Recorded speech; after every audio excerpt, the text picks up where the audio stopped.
প্রিয় ছাত্রছাত্রীবৃন্দ, আশা করি ভালো আছো, নিরাপদে আছো। আমি সৃষ্টিধর মণ্ডল, সহকারী অধ্যাপক, পদার্থবিজ্ঞান বিভাগ, পল্লীশ্রী ডিগ্রি মহাবিদ্যালয়। বিগত ক্লাসের ধারাবাহিকতায় আজকেও আমি তোমাদের অনলাইন ক্লাস নিতে যাচ্ছি।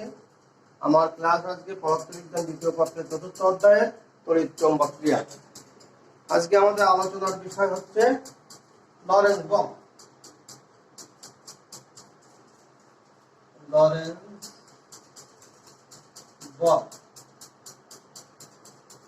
লরেন্জ বলটা কি সেটা আমরা দেখি।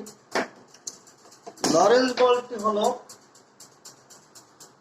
একসাথে যদি কোনো একটি চার্জের উপরে চৌম্বক বল এবং তড়িৎ বল ক্রিয়া করে, তাহলে সেই যে লব্ধি বলটাকে বলা হয় লরেন্জ বল। যেমন এফ ইলেকট্রিক ফোর্সটা হচ্ছে কিউ ইন্টু ই, আর ম্যাগনেটিক ফোর্স যেটা আমরা আগেই শিখেছি সেটা হচ্ছে Q into V cross B. তো একসাথে লব্ধি বলটা হচ্ছে F E plus F M. তাহলে Q E plus Q into V cross B, এটা Q into E plus B cross B. এই বলটাকে বলা হবে লরেন্জ বল। এখন আমরা একটি নতুন টপিকস যাচ্ছি, সেটা হচ্ছে চৌম্বক ক্ষেত্রের দিক।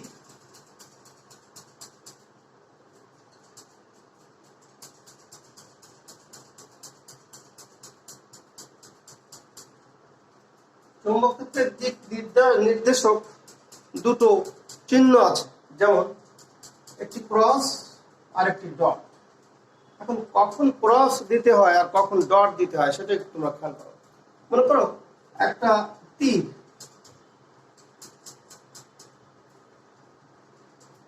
তীর যখন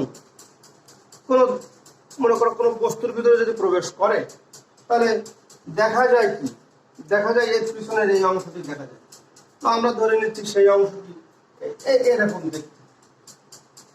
তো তাহলে আরেকটু করে বাড়াই দিয়ে যদি ওইরকম আরেকটি অংশ দিয়ে, তাহলে এটা ক্রস হয়ে গেল।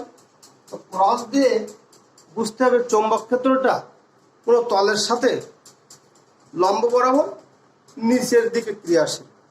আর যখন একটা তীর যখন বেরিয়ে যায়, একটা কোনো কিছু সে ভেদ করে যখন বেরিয়ে যায়, তখন দেখা যায় কিন্তু এই মাথাটি, এই মাথাটা বলতে এখানে ডট।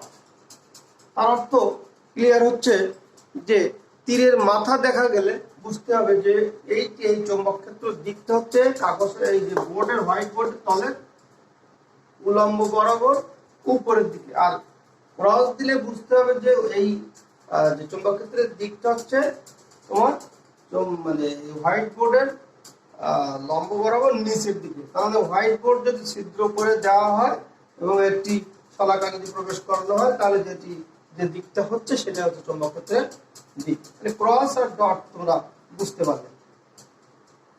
তো ঠিক আছে, তো এখন আমরা যে বিষয়টি নিয়ে আলোচনা করতে যাচ্ছি সেটা হলো হল বিভব।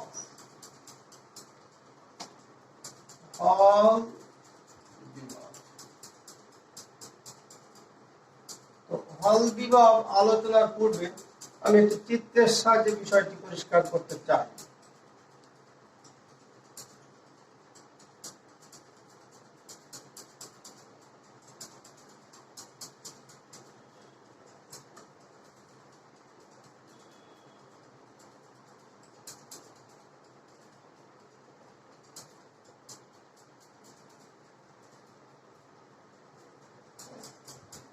একটা আয়তাকার পরিবাহী,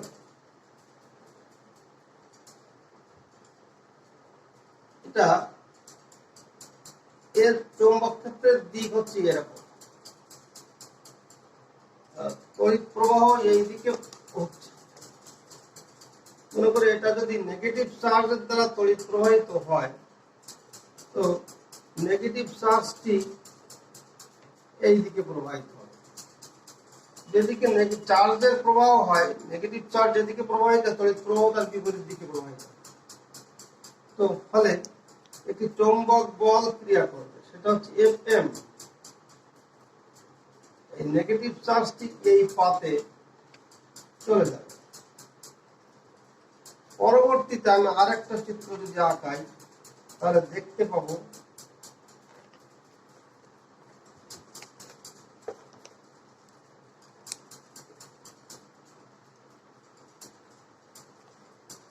এখন এই যে তড়িৎ প্রবাহ এইদিকে হচ্ছে, এখানে পজিটিভ চার্জ, তো কিউ চার্জ এদিকে হলে তড়িৎ প্রবাহ হচ্ছে মনে করে এদিকে, যেদিকে তড়িৎ পজিটিভ চার্জ চলবে তড়িৎ প্রবাহ সেদিকে হবে। আর চৌম্বক ক্ষেত্রটা ওই একইভাবে এই, তাহলে এখানে একটা চৌম্বক বল ক্রিয়া করবে, সেটা হচ্ছে Fm। এই চৌম্বক বলের ক্রিয়ার কারণে এখানে পজিটিভ চার্জ এই প্রান্তে যাবে, এইটা এই প্রান্তে নেগেটিভ চার্জ মানে নিম্ন বিভব,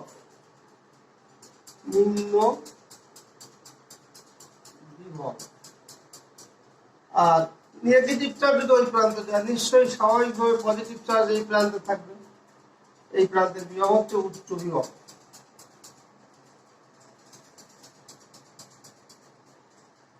এই প্রান্তের বিভব উচ্চ বিভব, এই প্রান্তে নিশ্চয়ই নেগেটিভ চার্জ থাকবে, তাহলে এই প্রান্তের বিভব হচ্ছে নিম্ন বিভব।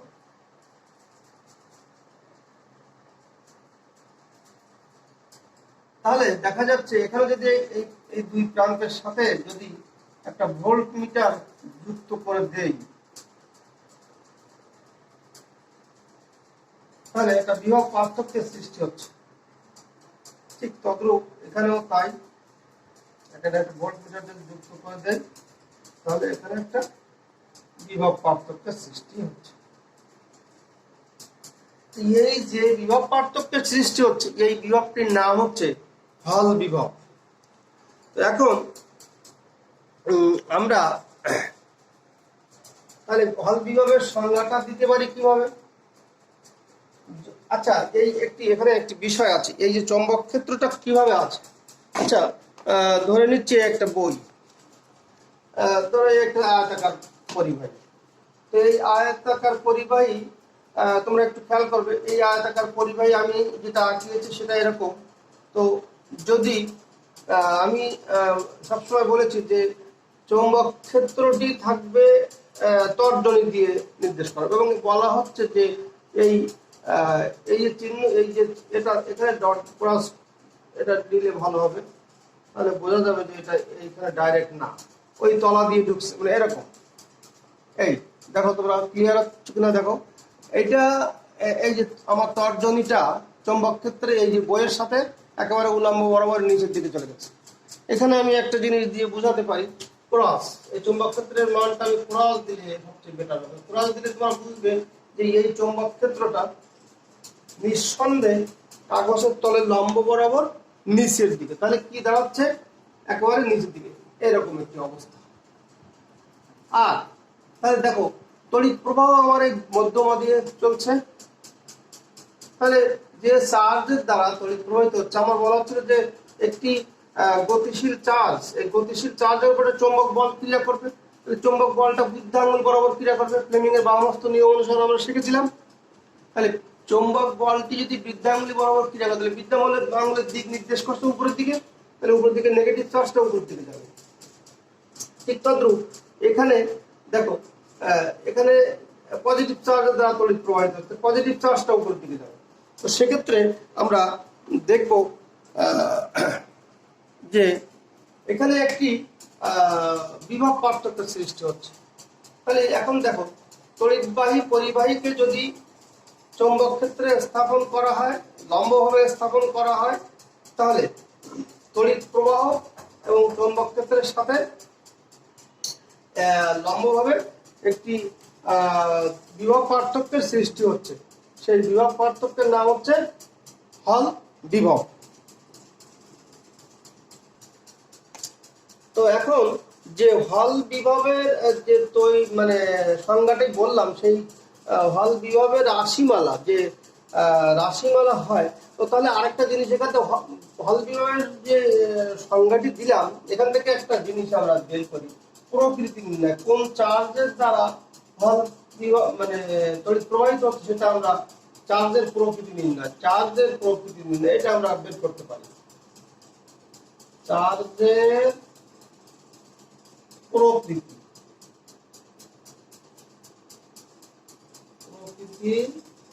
নির্ণয় করতে পারি কিভাবে? দেখো, যদি উপরের পাতে নিম্ন বিভব হয় আর নিচের পাতে যদি উচ্চ বিভব হয়, তাহলে আমরা বলতে পারি নেগেটিভ চার্জের দ্বারা তড়িৎ প্রবাহিত হচ্ছে। আর যদি উপরের পাতে উচ্চ বিভব এবং নিচের পাতে নিম্ন বিভব সৃষ্টি হয়, তাহলে বলবো যে পজিটিভ চার্জের দ্বারা তড়িৎ প্রবাহিত হচ্ছে। তাহলে পজিটিভ চার্জ আর নেগেটিভ চার্জ পাওয়া গেল। কোন চার্জের প্রকৃতি কেমন, পজিটিভ না নেগেটিভ, সেটা আমরা অবশ্যই এই চিত্রের সাহায্যে দেখতে পেলাম। এখন আমরা দেখব দুটো বিষয়, একটা হচ্ছে হল বিভব আর একটা হচ্ছে একক আয়তনের চার্জ সংখ্যা। একটা হচ্ছে হল বিভবের রাশিমালা। আমরা এখন দেখব হল বিভবের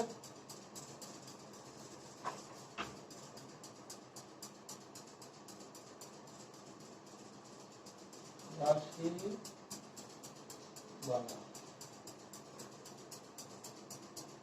পরেরটা দেখবো আমরা একক আয়তনের চার্জ সংখ্যা। এখন হল বিভবের রাশিমালা আমরা বের করতে চেষ্টা করি। আচ্ছা, মনে করি যে প্রস্থচ্ছেদের ক্ষেত্রফলটা আমরা যে পরিবাহী আয়তাকার পরিবাহী ছিল, এই আয়তাকার পরিবাহী যেটা আঁকার প্রয়োজন আমার,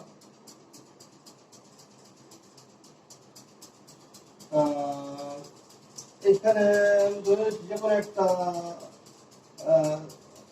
পজিটিভ নেগেটিভ চার্জ দিয়ে দেখি, এখানে আয় পরিমাণ তড়িৎ প্রবাহিত হচ্ছে, এই চৌম্বক সূত্র, এখানে তোমার নেগেটিভ চার্জ দ্বারা তড়িৎ প্রবাহিত হচ্ছে, কিউ পরিমাণ চার্জ, এখানে একটা চৌম্বক বল ক্রিয়া করছে, এখানে নেগেটিভ চার্জ, এখানে হচ্ছে পজিটিভ চার্জ। এখন এই যে ডিসটেন্স, দুই পথের মধ্যবর্তী যে দূরত্ব, সেটা ডি। এই যে আয়তাকার যে পাত, এর প্রস্থচ্ছেদের ক্ষেত্রফল, এর ক্ষেত্রফল এ, আর ডি হচ্ছে দুই পথের মধ্যবর্তী দূরত্ব। আর এই পুরুত্ব, এখানে কতটুকু পুরুত্ব, এই পুরুত্বটা টি। আর তোমার এটা চৌম্বক ক্ষেত্র বি, চৌম্বক ক্ষেত্রে আছে, কিউ চার্জ প্রবাহিত হচ্ছে, ভি বেগে প্রবাহিত হচ্ছে চার্জটি। এখন ধরে নিচ্ছি প্রতি একক আয়তনের যে চার্জ সংখ্যা, প্রতি একক আয়তনের চার্জ সংখ্যা হচ্ছে তোমার ছোট হাতের এন। একক আয়তনের চার্জ সংখ্যা প্রবাহিত, এটা হচ্ছে একক আয়তনের চার্জ সংখ্যা, এর হচ্ছে একক আয়তনের চার্জ সংখ্যা। তাহলে এ হচ্ছে প্রস্থচ্ছেদের ক্ষেত্রফল, এন হচ্ছে একক আয়তনের চার্জ সংখ্যা, ডি হচ্ছে দুই পাতের মধ্যবর্তী দূরত্ব, বি হচ্ছে চৌম্বক ক্ষেত্র, আই তড়িৎ প্রবাহ, টি হচ্ছে তোমার ওই পাতের পুরুত্ব, কিউ পরিমাণ চার্জ প্রবাহিত হচ্ছে, এফ এম বল, চৌম্বক বল ক্রিয়া করছে। তো এখন আমরা দেখো, আমরা যদি ইয়ে করি, দুটো বল, একটা এফ এম আর একটা এফ ই, চৌম্বক বল এবং তড়িৎ বল।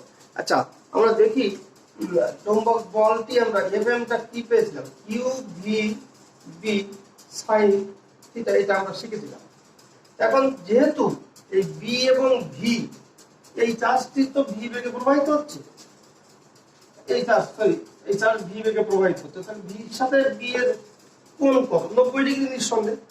তাহলে এখানে কিউ পরিমাণ চার্জ ভি বেগে প্রবাহিত হচ্ছে 90 ডিগ্রি, তাহলে সাইন 90 ডিগ্রি। তাহলে এখানে কি দাঁড়ালো?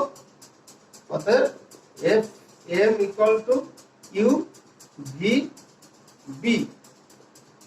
আর যে তড়িৎ বল, এখানে যে তড়িৎ ক্ষেত্র সৃষ্টি হচ্ছে সেই তড়িৎ বলটি হচ্ছে F E equal to Q into E বা কিউ ই। এখন ইটা এটা একটা প্রাবল্য বা তড়িৎ ক্ষেত্রের মান। তো আমরা যে যে বিভব পার্থক্যটা সৃষ্টি হচ্ছে হল বিভব, এই যে দুই প্রান্তের যে বিভব পার্থক্য, সেই হল বিভবটা কি?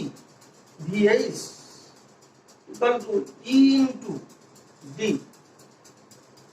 এই আমরা জানি কাজ ইকুয়াল টু বল গুণ সরণ, কোন তড়িৎ প্রাবল্য ইনটু সরণ। তার মানে দুই প্রান্তের মধ্যে যে ডিফারেন্স সেটা এবং এই যে তড়িৎ ক্ষেত্রটা হচ্ছে সেটা, এটা একটা হল বিভব ভি ইকুয়াল টু ই ইনটু ডি। এখন এখানে যদি মান বসাই তাহলে এফ এর মান কি দাঁড়াচ্ছে?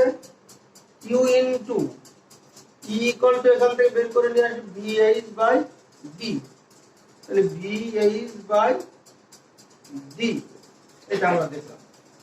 তাহলে আমরা এফ এম ইকুয়াল টু পেলাম কিউ ভিবি আর এফ ই ইকুয়াল টু পেলাম আমরা কিউ ভিএইচ বাই ডি। এখন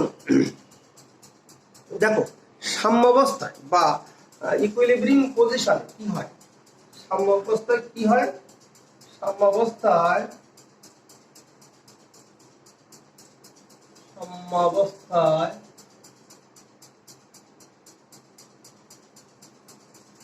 এই দুটো চার্জ, দুটো চৌম্বক বল এবং যে তড়িৎ বল এটা সমান হয়ে যায়, F M equal to F E হয়। এখন এই দুটোর মান যদি আমরা বসাই, আমরা কিউ ইনটু ভিএইচ ভিএইচ বড় হাতের বি দিলাম, VH by D equal to Q V B, এটা আমরা দেখলাম। আচ্ছা, তাহলে আমি যদি কিউ টু বাদ দেই তাহলে ভিএইচ ইকুয়াল টু কত পাবো? VH equal to V B D. এটা হচ্ছে হল বিভবের রাশিমালা। হল বিভবের রাশিমালা কি কি দিয়ে প্রকার হচ্ছে? যে চার্জটি ভি বেগে প্রবাহিত হচ্ছে, চৌম্বক ক্ষেত্র এই চৌম্বক ক্ষেত্রের সাথে লম্বভাবে থাকছে এবং এই যে পরিবাহী, তো তড়িৎবাহী যে পরিবাহীটা মধ্যবর্তী দূরত্ব, এই তিনটা জিনিসের উপরে এই হল বিভবটা নির্ভর করছে।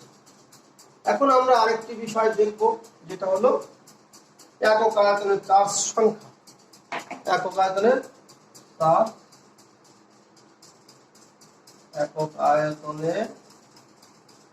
চার্জ সংখ্যা কত সেটা আমরা বের করব।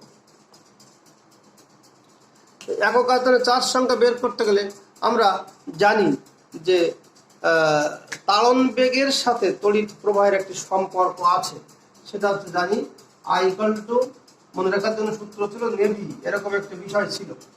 কিন্তু এখানে যে চার্জ কিউ, সেই জন্য একটা কিউ দিলাম।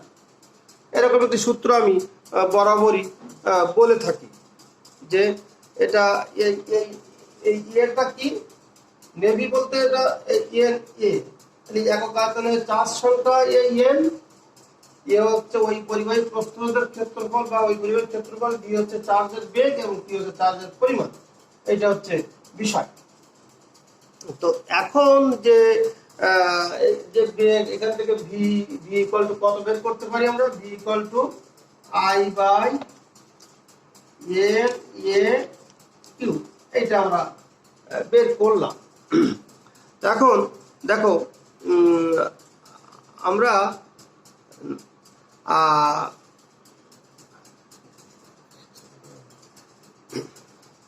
তো আমরা দেখো যে এখানে এর মানটা কি? এর মানটা হচ্ছে তোমার ক্ষেত্রফল দৈর্ঘ্য গুণ প্রস্থ, তার মানে ডি ইনটু টি, এটা হচ্ছে এর মান। তাহলে V equal to I into N D T Q, এরকম একটি বিষয় দাঁড়াচ্ছে, তাই না? এখন এখন দেখো আমরা যে ভি ইকুয়াল টু পেলাম, এখন এই ভি এইচ ইকুয়াল টু কি শিখেছিলাম আমরা? ভিএইচ ইকুয়াল টু শিখেছিলাম ভি বি ডি। এখন এই ভিএইচ ইকুয়াল টু ভিবিডি, এই ভিএইচ এ আমি ভির মানটা বসাবো। তাহলে I by N N D T Q into B into D. এই দেখো এই ডি ডি কেটে যাচ্ছে, তাহলে ভিএইচ ইজ ইকুয়াল টু কত হচ্ছে? I into B by N T Q. অতএব এন ইকুয়াল টু কত হচ্ছে? B I by N N না ভিএইচ টি কিউ, এই জিনিসটা দাঁড়াচ্ছে। তাহলে কি দাঁড়াচ্ছে? B I T Q VH. এটা হচ্ছে একক আয়তনের চার্জ সংখ্যা। এর থেকে আমরা এই সূত্রের সাহায্যে আমরা একক আয়তনের চার্জ সংখ্যা বের করতে পারবো।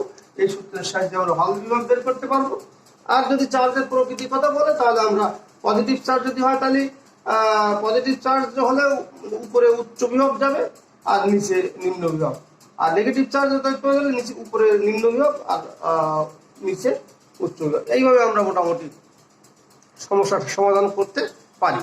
তো আশা করি তোমরা আমার ক্লাসটা খুব ভালোভাবে বুঝতে পেরেছো এবং ইন্টারেস্টিং একটা ক্লাস। এটা না বুঝলে হয় না, এটা খুব গুরুত্বপূর্ণ বিষয়। তো যাই হোক, তোমরা আমার ক্লাস মনোযোগ সহকারে শুনেছো, সেজন্য আমি তোমাদেরকে অসংখ্য ধন্যবাদ জানাই। পরবর্তী ক্লাসে তোমাদের সঙ্গে আবারও দেখা হবে। সে পর্যন্ত তোমার সুস্থ থাকবে, ভালো থাকবে এই কামনা করি।